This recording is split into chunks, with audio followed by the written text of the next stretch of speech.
بسم اللہ الرحمن الرحیم۔ حضور اقدس صلی اللہ تعالی علیہ وسلم کی تاریخ پیدائش میں اختلاف ہے، مگر مشہور یہی ہے کہ آپ 12 ربیع الاول مطابق 20 اپریل 571 عیسوی کو مکہ مکرمہ کی سرزمین میں پیدا ہوئے۔ آپ صلی اللہ علیہ وسلم پاکیزہ بدن، ناف بریدہ، ختنہ کیے ہوئے، خوشبو میں بسے ہوئے، بحالت سجدہ مکہ مکرمہ کی مقدس سرزمین میں اپنے والد ماجد کے مکان کے اندر پیدا ہوئے۔ باپ کہاں تھے جو بلائے جاتے اور اپنے نونہال کو دیکھ کر نہال ہوتے؟ وہ تو پہلے ہی وفات پا چکے تھے۔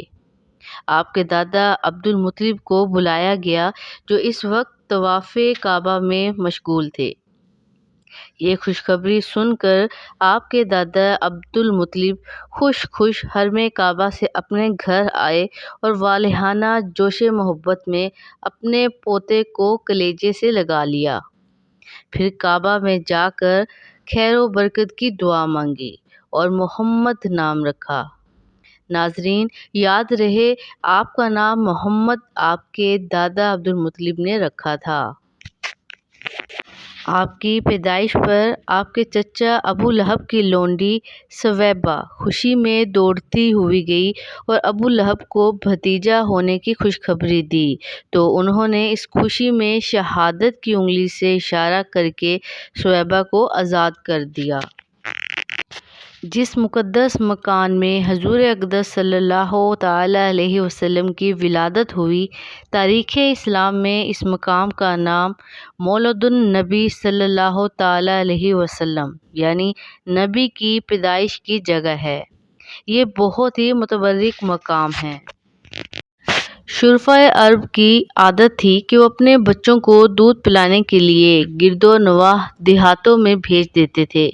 دیہات کی صاف ستھری آب و ہوا میں بچوں کی تندرستی اور جسمانی صحت بھی اچھی ہو جاتی تھی اور وہ خالص اور فصیح عربی زبان بھی سیکھ جاتے تھے، کیونکہ شہر کی زبان باہر کے آدمیوں کے میل جول سے خالص اور فصیح و بلیغ زبان نہیں رہا کرتی تھی۔ ناظرین، حضرت حلیمہ کا بیان ہے کہ میں بنی سعد کی عورتوں کے ہمراہ دودھ پینے والے بچوں کی تلاش میں مکہ کو چلی۔ اس سال عرب میں بہت سخت کال پڑا ہوا تھا۔ میری گود میں ایک بچہ تھا، مگر فکر و فاقہ کی وجہ سے اتنا دودھ نہ تھا جو اس کو کافی ہو سکے۔ رات بھر وہ بچہ بھوک سے تڑپتا اور روتا بلبلاتا اور ہم اس کی دلجوئی اور دلداری کے لیے تمام رات بیٹھ کر گزارتے۔ ایک اونٹنی بھی ہمارے پاس تھی، مگر اس کے بھی دودھ نہ تھا۔ مکہ مکرمہ کے سفر میں جس کھچر پر سوار تھی وہ بھی اس قدر لاغر یعنی کمزور تھا کہ قافلہ والوں کے ساتھ نہ چل سکتا تھا۔ میرے ہمراہی بھی اس سے تنگ آ چکے تھے۔ بڑی بڑی مشکلوں سے یہ سفر طے ہوا۔ جب یہ قافلہ مکہ مکرمہ پہنچا تو عورت رسول اکرم صلی اللہ علیہ وسلم کو دیکھتی اور یہ سنتی کہ یہ یتیم ہے تو کوئی عورت آپ کو لینے کے لیے تیار نہیں ہوتی تھی، کیونکہ بچے کے یتیم ہونے سے زیادہ انعام اکرام ملنے کی امید نہیں ہوتی تھی۔ حضرت حلیمہ نے اپنے شوہر حارث بن عبد العزیٰ سے کہا کہ یہ تو اچھا معلوم نہیں ہوتا کہ میں خالی ہاتھ واپس جاؤں، اس سے تو بہتر یہی ہے کہ میں اس یتیم ہی کو لے چلوں۔ شوہر نے اس کو منظور کر لیا اور حضرت حلیمہ اس در یتیم کو لے کر آ گئیں، جس سے صرف حضرت حلیمہ اور حضرت آمنہ کے گھر میں نہیں بلکہ کائنات عالم کے مشرق و مغرب میں اجالا ہونے والا تھا۔ یہ خداوند اقدس کا فضل عظیم تھا کہ حضرت حلیمہ کی سوئی ہوئی قسمت بیدار ہو گئی اور سرور کائنات کی ان کی آغوش میں آ گئے۔ اپنے خیمہ میں لا کر جب دودھ پلانے بیٹھی تو باران رحمت کی طرح برکات نبوت کا ظہور شروع ہو گیا۔ خدا کی شان دیکھیے کہ حضرت حلیمہ کی مبارک مستان میں اس قدر دودھ اترا کہ رحمت عالم نے بھی اور ان کے رضائی بھائی نے بھی خوب شکم سیر ہو کر دودھ پیا اور دونوں آرام سے سو گئے۔ ادھر اونٹنی کو دیکھا تو اس کے تھن دودھ سے بھر گئے۔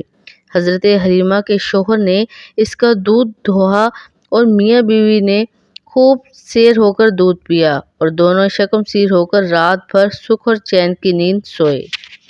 حضرت حلیمہ فرماتی ہیں کہ اس کے بعد ہم رحمت عالم کو اپنی گود میں لے کر مکہ مکرمہ سے اپنے گاؤں کی طرف روانہ ہوئے تو میرا وہی کھچر اس قدر تیز چلنے لگا کہ کسی کی سواری اس کے گرد کو نہیں پہنچتی تھی۔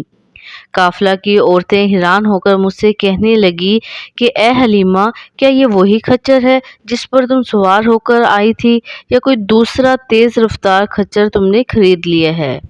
الغرض ہم اپنے گھر پہنچے تو وہاں سخت قحط پڑا ہوا تھا، تمام جانوروں کے دودھ خشک ہو چکے تھے، لیکن میرے گھر میں قدم رکھتے ہی بکریاں دودھ دینے لگیں۔ اب روزانہ میری بکریاں جب چراگاہ سے واپس آتیں تو ان کے دودھ بھرے ہوئے ہوتے تھے۔ حالانکہ پوری بستی میں اور کسی کو اپنے جانور کا ایک قطرہ دودھ نہیں ملتا تھا۔ میرے قبیلہ والوں نے اپنے چرواہوں سے کہا کہ تم لوگ بھی اپنے جانوروں کو اسی جگہ چراؤ جہاں حلیمہ کے جانور چرتے ہیں۔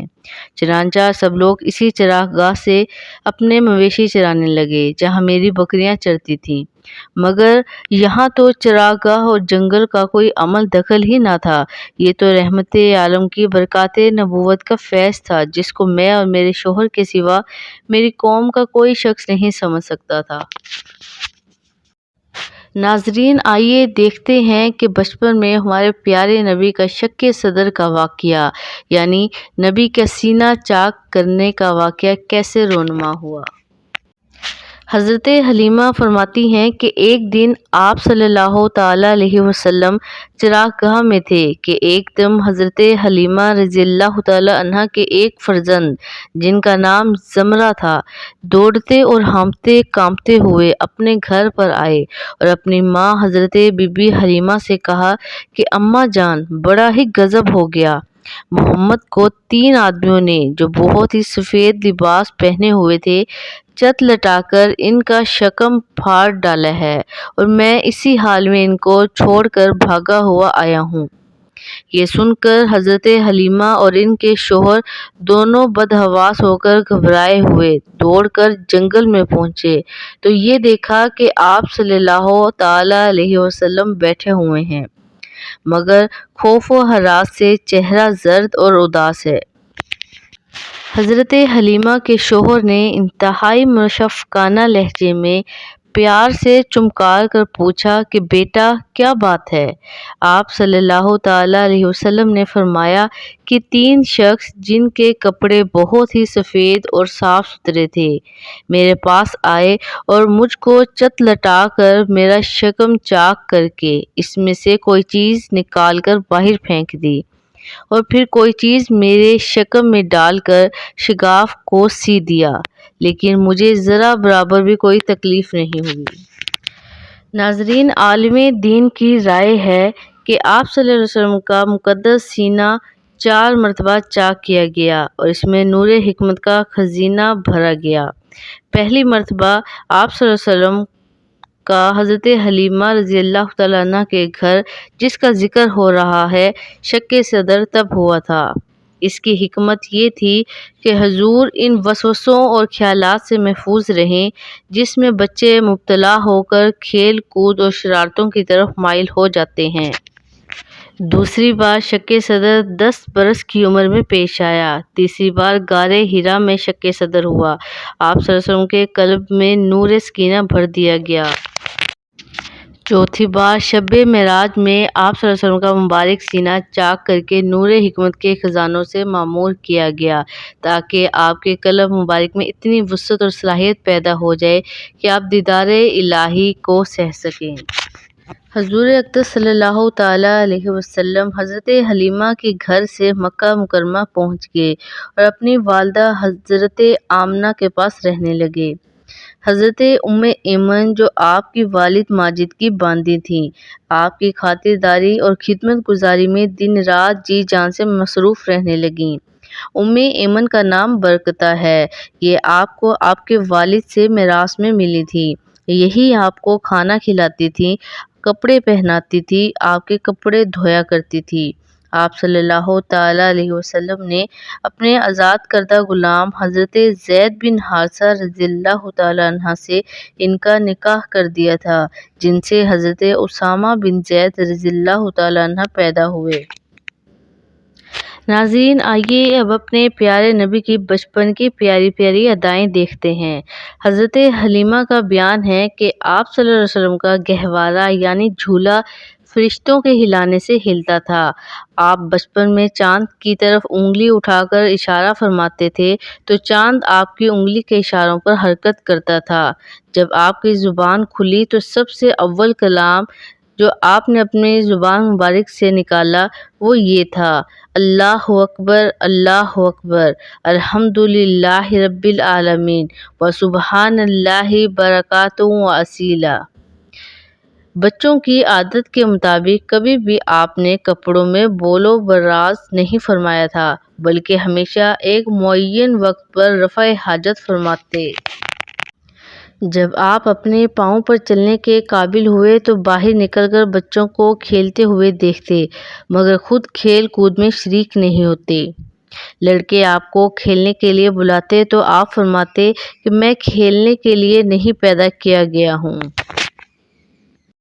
حضور اقدس صلی اللہ تعالیٰ علیہ وسلم کی عمر شریف جب 6 برس کی ہو گئی تو آپ کی والدہ ماجدہ آپ صلی اللہ علیہ وسلم کو ساتھ لے کر مدینہ منورہ آپ کے دادا کے نانہال بنو عدی بن نجار میں رشتہ داروں کی ملاقات اور اپنے شوہر کی قبر کی زیارت کے لیے تشریف لے گئیں۔ حضور صلی اللہ علیہ وسلم کی والد ماجد کی باندی ایمن بھی اس سفر میں آپ کے ساتھ تھیں۔ وہاں سے واپسی پر ابوا نامی گاؤں میں حضرت بی بی آمنہ رضی اللہ تعالیٰ عنہ کی وفات ہو گئی اور وہ وہیں مدفون ہوئیں۔ والد ماجد کا سایہ تو ولادت سے پہلے ہی اٹھ چکا تھا، اب والدہ ماجدہ کی آغوش شفقت کا بھی خاتمہ ہو گیا۔ حضرت بی بی آمنہ کی وفات کے بعد حضرت ایمن رضی اللہ تعالیٰ عنہ آپ صلی اللہ علیہ وسلم کو مکہ مکرمہ لائیں اور آپ کے دادا عبد المطلب کے سپرد کر دیا، اور دادا نے آپ کو اپنی آغوش تربیت میں انتہائی شفقت و محبت کے ساتھ پرورش کیا، اور حضرت ایمن آپ کی خدمت کرتی رہیں۔ جب آپ کی عمر 8 برس کی ہو گئی تو آپ کے دادا عبد المطلب کا بھی انتقال ہو گیا۔ آپ کے دادا عبد المطلب کی وفات کے بعد آپ کو آپ کے چچا ابو طالب نے آغوش تربیت میں لے لیا۔ حضور صلی اللہ تعالیٰ علیہ وسلم کی نیک خصلتوں اور دل لبھا دینے والی بچپن کی پیاری پیاری اداؤں نے آپ کو ابو طالب کو ایسا گرویدہ بنا دیا کہ مکان کے اندر اور باہر ہر وقت آپ کو اپنے ساتھ ہی رکھتے، اپنے ساتھ کھلاتے پلاتے، اپنے ساتھ ہی آپ کا بستر بچھاتے، اور ایک لمحہ کے لیے بھی کبھی بھی آپ کو اپنی نظروں سے اوجھل نہیں ہونے دیتے تھے۔ ابو طالب کا بیان ہے کہ میں نے کبھی بھی نہیں دیکھا کہ حضور صلی اللہ علیہ وسلم کسی وقت بھی کوئی جھوٹ بولے ہوں، یا کبھی کسی کو دھوکہ دیا ہو، یا کبھی کسی کو کوئی تکلیف پہنچائی ہو، یا بیہودہ لڑکوں کے پاس کھیلنے کے لیے گئے ہوں، یا کبھی کوئی خلاف تہذیب بات کی ہو۔ ہمیشہ انتہائی خوش اخلاق، نیک اتوار، نرم گفتار، بلند کردار اور اعلیٰ درجے کے پارسا اور پرہیزگار رہے۔ سبحان اللہ۔ ایک مرتبہ ملک عرب میں انتہائی خوفناک قحط پڑ گیا۔ اہل مکہ نے بتوں سے فریاد کرنے کا ارادہ کیا، مگر ایک حسین و جمیل بوڑھے نے مکہ والوں سے کہا کہ اے مکہ والو، ہمارے اندر ابو طالب موجود ہیں، جو بانی کعبہ حضرت ابراہیم خلیل اللہ کی نسل سے ہیں اور کعبہ کے متولی اور سجادہ نشین بھی ہیں۔ ہمیں ان کے پاس چل کر دعا کی درخواست کرنی چاہیے۔ چنانچہ سرداران عرب ابو طالب کی خدمت میں حاضر ہوئے اور فریاد کرنے لگے کہ اے ابو طالب، قحط کی آگ نے سارے عرب کو جھلسا کر رکھ دیا ہے، جانور گھاس پانی کے لیے ترس رہے ہیں، اور انسان دانہ پانی نہ ملنے سے تڑپ تڑپ کر دم توڑ رہے ہیں۔ قافلوں کی آمد و رفت بند ہو چکی ہے اور ہر طرف بربادی اور ویرانی کا دور دورہ ہے۔ آپ بارش کے لیے دعا کیجیے۔ اہل عرب کی فریاد سن کر ابو طالب کا دل بھر آیا اور حضور صلی اللہ تعالی علیہ وسلم کو اپنے ساتھ لے کر حرم کعبہ میں لے گئے اور حضور صلی اللہ علیہ وسلم کو دیوار کعبہ کے ساتھ بٹھا دیا اور آپ خود دعا مانگنے میں مشغول ہو گئے۔ درمیان دعا حضور صلی اللہ تعالی علیہ وسلم نے اپنے انگشت یعنی انگلی مبارک کو آسمان کی طرف اٹھا دیا اور ایک دم چاروں طرف سے بدلیاں رونما ہوئیں اور فوراً ہی اس زور کا باران رحمت برسا کہ عرب کی زمین سیراب ہو گئی۔ جنگلوں اور میدانوں میں ہر طرف پانی ہی پانی نظر آنے لگا۔ چٹیل میدانوں کی زمینیں سرسبز و شاداب ہو گئیں، قحط دفع ہو گیا اور کال کٹ گیا اور سارا عرب خوشحال اور نونہال ہو گیا۔ جب حضور صلی اللہ تعالی علیہ وسلم کی عمر شریف 12 برس کی ہوئی تو اس وقت ابو طالب نے تجارت کی غرض سے ملک شام کا سفر کیا۔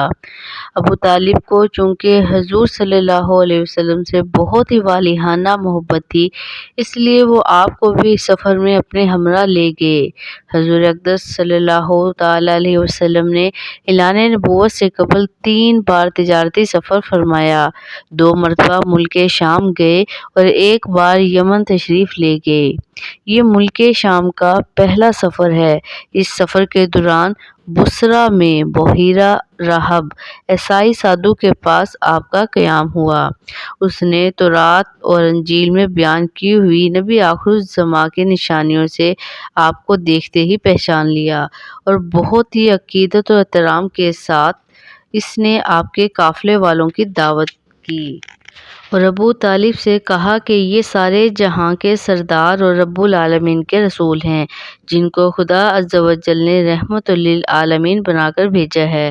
میں نے دیکھا ہے کہ شجر و حجر ان کو سجدہ کرتے ہیں اور ابر ان پر سایہ کرتا ہے اور ان کے دونوں شانوں کے درمیان مہر نبوت ہے، اس لیے تمہارے اور ان کے حق میں یہی بہتر ہوگا کہ اب تم ان کو آگے لے کر نہ جاؤ اور اپنا مال تجارت یہیں فروخت کر کے بہت جلد مکہ چلے جاؤ، کیونکہ ملک شام میں یہودی لوگ ان کے بہت بڑے دشمن ہیں، وہاں پہنچتے ہی وہ لوگ ان کو شہید کر ڈالیں گے۔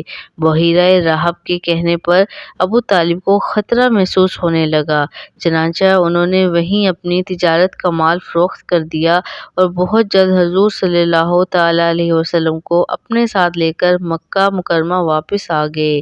بحیرہ راہب نے چلتے وقت انتہائی عقیدت کے ساتھ آپ کو سفر کا کچھ توشہ بھی دیا۔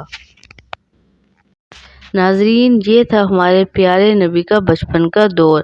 اگر ویڈیو اچھی لگی ہو تو ویڈیو کو لائک کر دیجیے گا، چینل کو سبسکرائب کر دیجیے گا۔